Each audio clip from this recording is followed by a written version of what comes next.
Harka fuunee akkam jirtu dhaggeeffattootaaf daawwattoota keenya. Harri guyyaan amajjii 1 bara 2022. Finfinnee Maltiimiidiyaan barri haarofti kun kan nagaa yaanniif karoorri keessan cufti kan ittiin milkaa'u akka ta'u isiniif hawwa. Itti aansuudhaan gara oduu biyya keessaa fi biyya alaatti dabarra.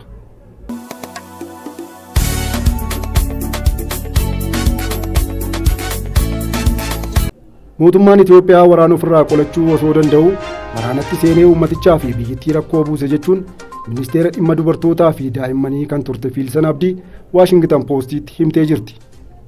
Fiilsan Abdii Ministeera dhimma dubartootaa fi daa'immanii ta'uudhaan turtii ganna tokko hin guunneef waajjiricha kan hooggante yoo ta'u, yeroo wal waraansi kaaba Itoophiyaa ammaan kana umurii waggaa tokkoon olii lakkoofsise humnoota TPLF fi mootummaa Itoophiyaa gidduutti jalqabu ture taayitaa ishee kan gadi lakkiste. Fiilsan Abdii yeroo ammaa kana teessuma ishee Naayiroobii Keeniyaa godhachuun mootummaa Itoophiyaa irratti qeeqa kaasaa jirti.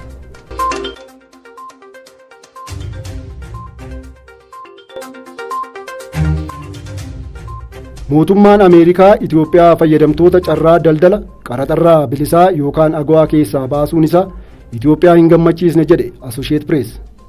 Dubbi himaa ministeera haajaa alaa Itoophiyaa eeruun kan gabaase Associated Press Itoophiyaan nagaa buusuuf yeroo tattaafachaa jirtu kanatti Ameerikaan uggura kana kaa'uun ishii sirrii miti jechuun mufata qaban agarsiisaniiru jedha gabaasi Associated Press. Agawaan biyyooti Afrikaa Saaraadhaa gadi jiran dinagdee isaanii jabeessuuf waan oomishan qaraxa malee akka biyya Ameerikaatti erganii gurguratan kan gargaaru ture.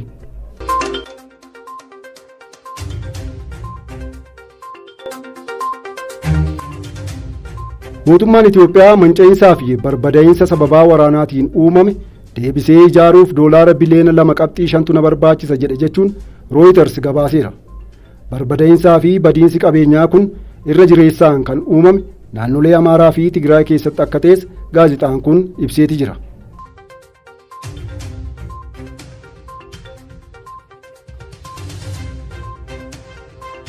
Itoophiyaa keessatti namoonni 5,000 ta'an har'aan kana COVID-19 kan qabaman ta'uu gaazexaan Chaayinaa Zhuan gabaaseeti jira. Kana keessaas namoonni 19 kan du'an yoo ta'u, namoonni 321 ta'an ammoo dandamataniiru jedha gabaasi gaazexaa kana. Itoophiyaan hanga ammaatti talaallii COVID-19 namoota miliyoona 10 ta'an qofa kan talaalte ta'uu ishees Zhuan gabaaseeti jira. Inistituutiin Fayyaa Hawaasaa Itoophiyaa weerara tibbana qufaa fakkaachuu mudate ilaalchisuun ibsa jimaata mudde 31 bara 2021 baaseenis biyyattiitti torbanoota lamaan darban keessatti lakkoofsi namoota dhibee COVID-19 qabamanii garmalee akka dabale ibsuun isaas ni beekama. Oduu biyya alaatti yoo ceenu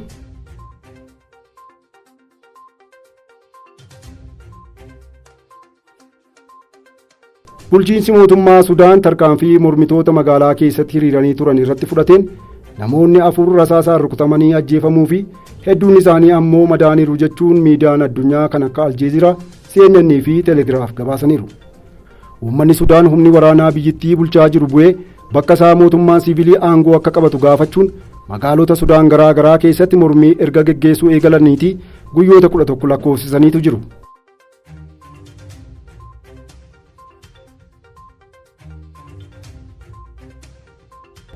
Biyya Ameerikaa kutaa bulchiinsa Kolooraadoo keessatti konkolaachisaa konkolaataa fe'umsaatiin balaa qaqqabsiisteen lubbuu namoota 4 galaafatteetta jechuun manni murtii adabbii hidhaa waggaa 110 itti murteessee adabeenii kan ture yoo ta'u, murtoon mana murtii konkolaachisaa kana irratti dabarfames hawaasa biratti dheekkamsa uumuusaa hordofee adabbii hidhaa waggaa 110 isarratti darbee ture keessa hidhaa waggaa 10tiin akka adabamuuf murtaa'uun gabaafame. Manni murtichaas dargaggeessi waggaa 26 Roojel Aguleeraa Medros nama 4 ajjeesus namoonni itti yaadanii qindeessanii yakka wal fakkaataa hojjetanuu murtii akkasii hin arganne jedheera. Egaa oduu gurguddoon har'aaf qabannee dhiyaanne kanuma. Bor ammoo sagantaa itti aanuun walitti deebina.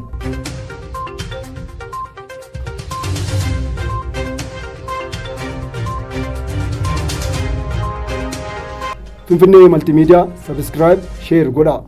Yaada yoo qabaattan ammoo finfinnee radio@gmail.com jechuun nuuf barreessaa.